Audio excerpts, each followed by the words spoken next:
Ladies and gentlemen, welcome to Bleav in San Diego Baseball. I'm your host, the voice of Petco Park. My name is Alex Miniak, alongside the three-time All-Star Heath Bell. Heath, I've been out of town. You've been holding down the fort all right with me, with me being gone? Yeah, doing all right, watching the boys out there play and clinch the playoffs, so it's been pretty exciting.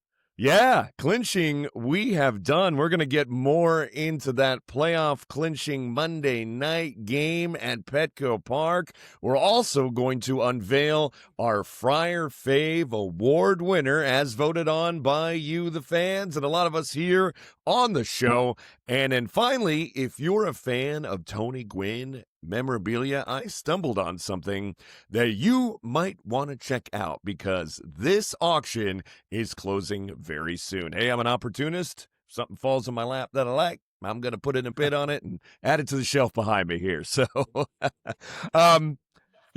you said it. I think the theme of the day is playoff clinching Padres, knowing we're getting in at least a wild card. A division still could be in the cards if we play it right, but at the very least, we are getting a wild card.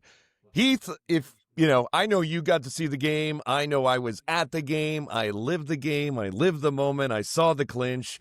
I went through the celebration. It was awesome. I got home super late. Went to bed very late, and my voice is still a little raspy from the evening. But let's talk about how we set this up. All right, Padres. They go on the road. They go 3-3 on the road trip.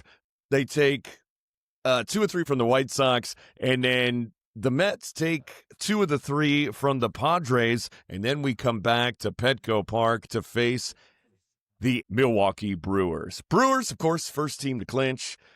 Their starters, though, over the last 12 games have been on cruise control a little bit, 5 ERA. Padres control their own destiny. Win and in. Freddie Peralta gets in the game. He gets into trouble early. He balks in a run to start the game, so we're feeling pretty good about that. Then Pivetta in the second gives up a couple balks and a couple base hits, and now the game is 3-1. Now, knowing our starters' history this season about giving up early leads and then us having to dig our way out successfully many times, how are you feeling at that point after the second inning? Feeling pretty good, but I was like, it's really early. A lot of the starters haven't, they usually give up their runs in the 4th or 5th inning. So I was like, okay, let's just get through the 5th. Let's just, 1 inning at a time. So I was feeling good, but also a little worried at the same time.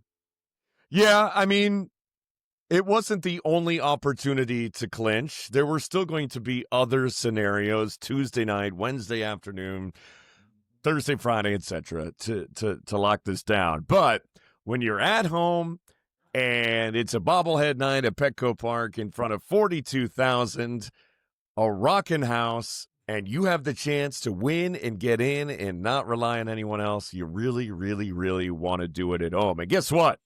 Bottom of the 5th, Peralta hangs one, 93 over the plate.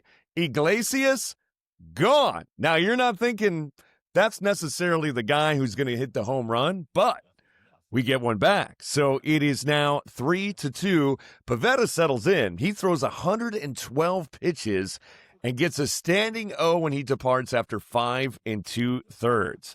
Now, again, I was saying it was bobblehead night.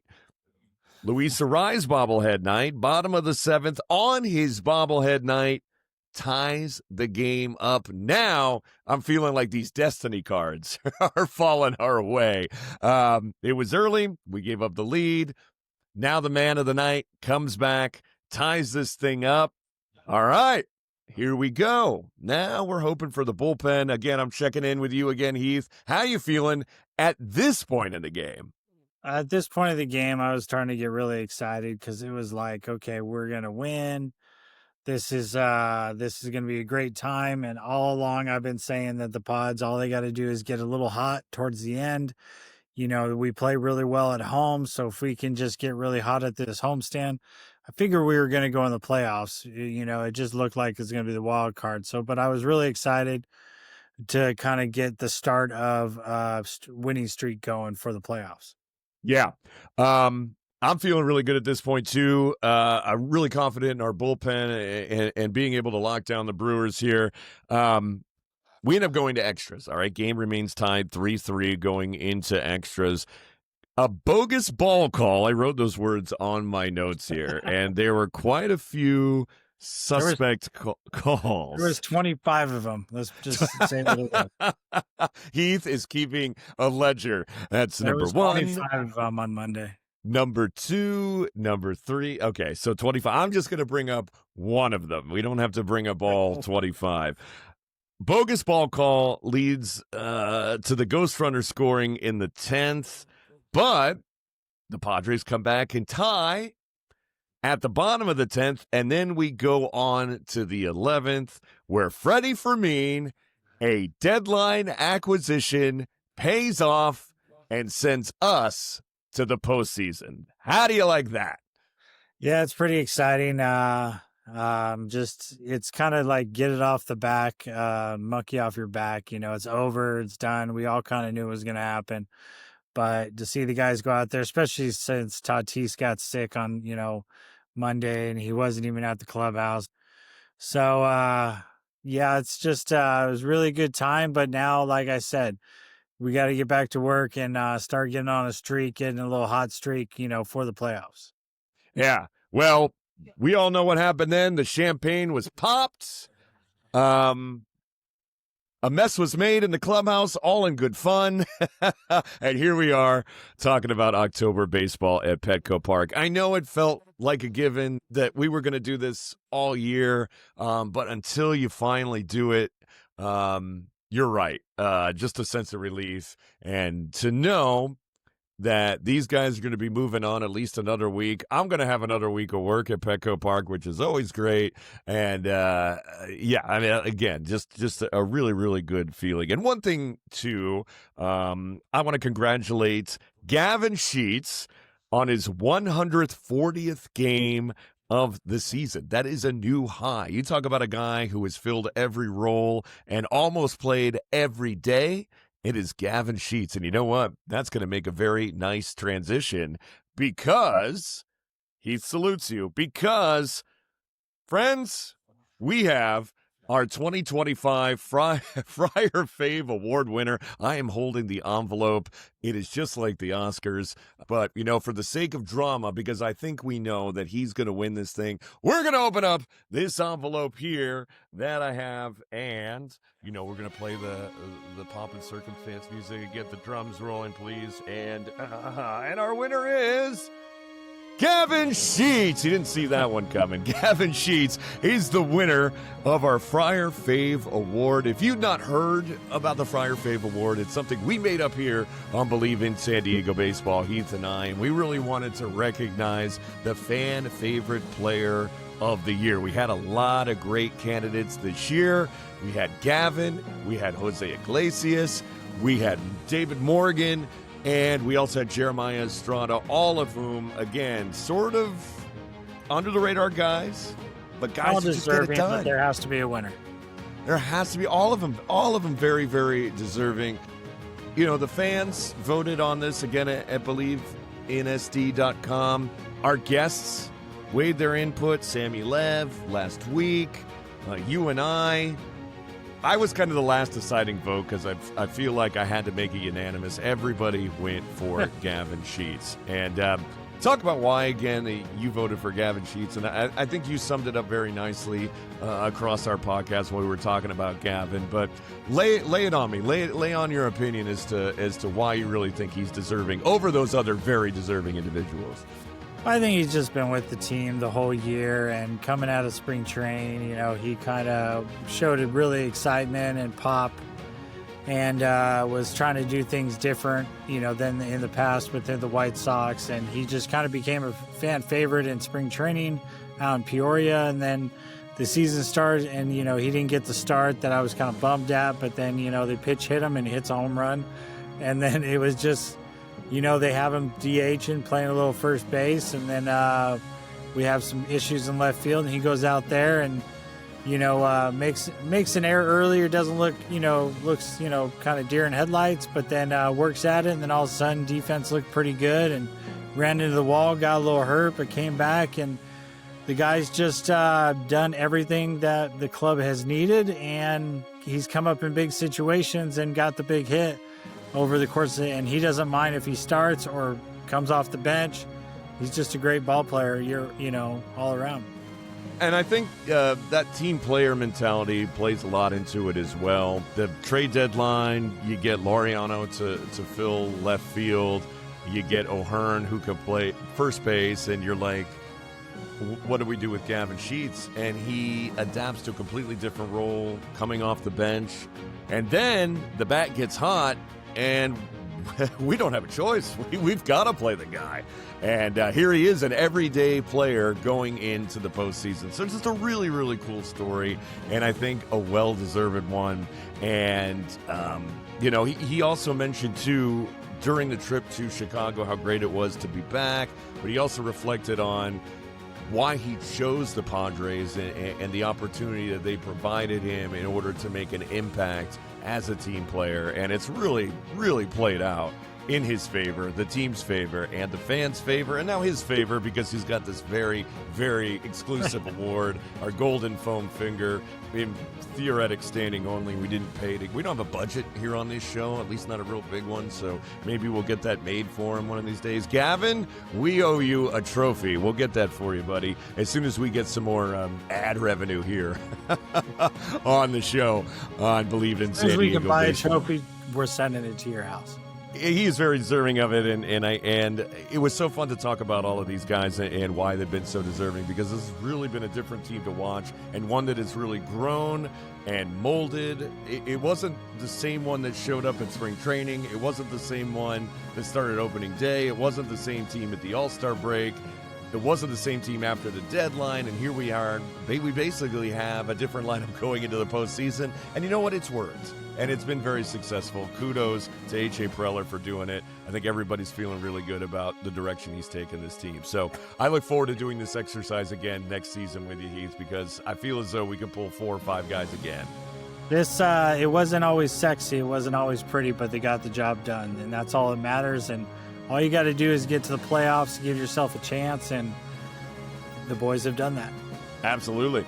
And you know what? Speaking of guys who got it done, there was a guy by the name of Tony Gwynn who got it done every year. He was in a Padre uniform, and if you'd like to own a piece of Tony Gwynn history, well, we've got a website for you where you can do just that. Coming up next on Bleav in San Diego Baseball. If you have not had the chance to check us out online yet, make sure you do so. Our website is Bleav, BLEAVINSD.com. Check us out there, and we'll be back in just a couple minutes on Bleav in San Diego Baseball. Welcome back to Bleav in San Diego Baseball. My name is Alex Miniak, your host of this program, alongside the 3-time All-Star Heath Bell. Heath, you know what? We've collected a lot of stuff throughout our careers here in baseball. Yeah. We've drug it around the country and moved it, but you know what? The thing is, you and I can never get enough. And that is a dangerous hobby. Now, if you are like... We got enough. Oh, definitely. They definitely think that. But if you are like us and you're really into baseball history and you want to boost that collection in ways you never thought possible, well, there's a website. I found this website the other day going through my inbox. Axios sent a little story about this Tony Gwynn auction. Now, this is a website here called therealist.com. It's TheReal. EST.com. If you put in therealist.com/Tony Gwynn, then a website comes up with a lot of his merch from his collection. He's got balls in here. He's got silver sluggers in here. He's got commemorative rings in here, gold gloves. You name it. It's a part of this collection. Some of the things I was looking through, I mean, some of it's incredible. It's, there's photographs, there's personal watches, there's promotional items. One of the things I was looking at was a set of cufflinks in here. Heath, you've had a chance to look through this site. This is living history here, and a chance somebody can own something that is truly unique, that nobody else could possibly have. Yeah, I mean, I'm kind of interested in maybe some of the actual game used bats. I did get a bat signed by Tony when he was alive, and met him a couple times and got some balls signed.